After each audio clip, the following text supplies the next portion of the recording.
এখন দেখেন আল্লাহ তাআলা বলছেন ওয়া ইয কুলনা উদখুলু হাযিল কারিয়া, স্মরণ করো যখন আমি বললাম উদখুলু হাযিল কারিয়া, তোমরা এই জনপদে প্রবেশ করো, ফাকুলু মিনহা হাইসু শি'তুম রাগাদা, এবং সেখান থেকে ইচ্ছামতো আরাম করে যত খুশি খাও। ওয়াদখুলুল বাবা সুজ্জাদা, নত শিরে দরজা দিয়ে প্রবেশ করো। ওয়াকুলু হিত্তাতুন, এবং বলো ক্ষমা চাই, তাহলে নাগফির লাকুম খাতায়াকুম, তোমাদের গুনাহ আমি ক্ষমা করে দিব। সানাজিদুল মুহসিনিন, সৎকর্মশীলদের সওয়াব এবং তাদের প্রতি আমার অনুগ্রহ বাড়িয়ে দিব। তাহলে এইটা কোন ঘটনা? এইটা হলো এই লাস্ট যেই ক্রোনোলজিক্যাল ইভেন্টটা। ফাইনালি যখন বাইতুল মাকদিসে তারা প্রবেশ করলো, এবং ততদিনে কি বললাম, মুসা আলাইহিস সালাম কিন্তু নাই, মুসা আলাইহিস সালাম মারা গিয়েছেন।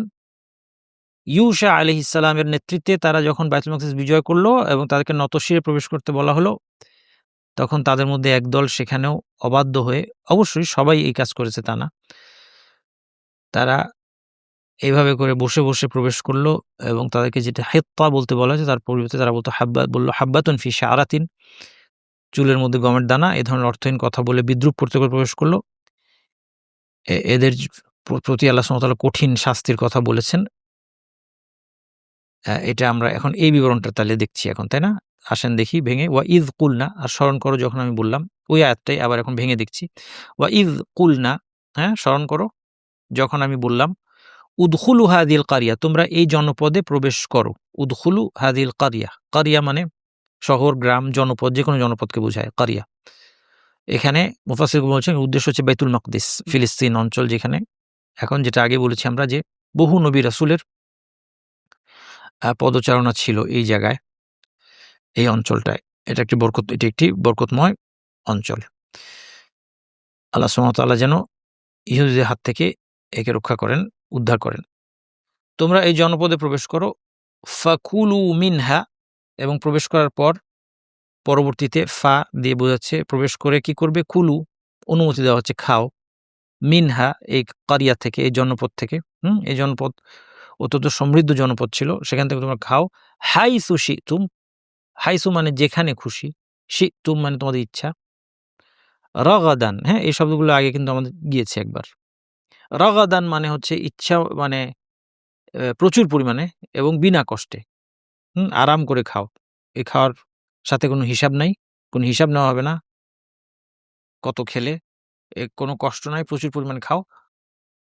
ওয়াদখুলুল বাবা সুজ্জাদা, উদখুলু, ওয়া মানে এবং, উদখুলু তোমরা প্রবেশ করো, আল বাব দরজা দিয়ে, সুজ্জাদান সাজিদ অবস্থায়, সিজদা অবস্থায়। সিজদা মানে এখানে মাটিতে কপাল ঠেকিয়ে সিজদা বোঝানো হয় নাই, কারণ যে কোনো ঝুঁকাকেই সাজদা বলা যায়, যে কোনো ঝুঁকাকে। এইজন্য এখানে সুজ্জাদান অর্থ হচ্ছে মাথা নিচু করে, মাথা ঝুঁকে প্রবেশ করা, কারণ মাটির মধ্যে কপাল ঠেকিয়ে প্রবেশ করা সম্ভব না।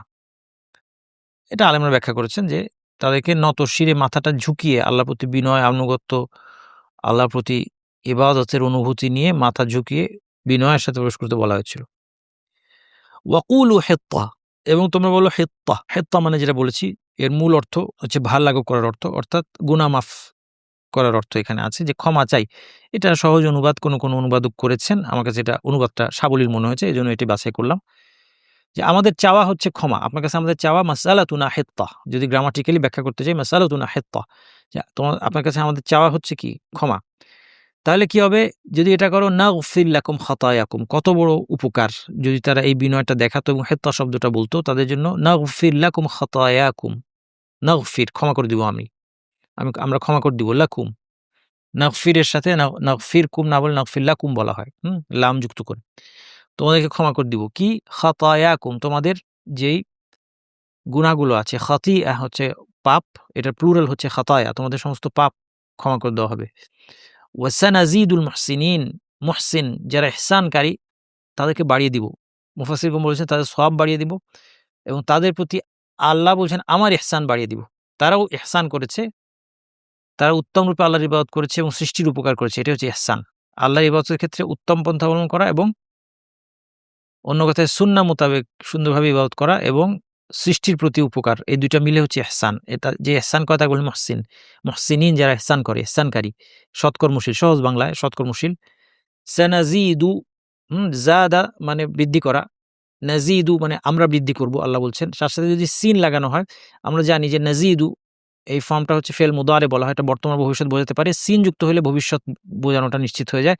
সানাজিদু তার মানে নাজিদু মূল ফেলটার সাথে সিন একটা যুক্ত হয়েছে, তাহলে সানাজিদু মানে হচ্ছে আমরা শীঘ্রই বাড়িয়ে দিব, অচিরেই মুহসিনদেরকে বাড়িয়ে দিব কি তাদের সওয়াব এবং তাদের প্রতি আমার ইহসান বাড়িয়ে দিব।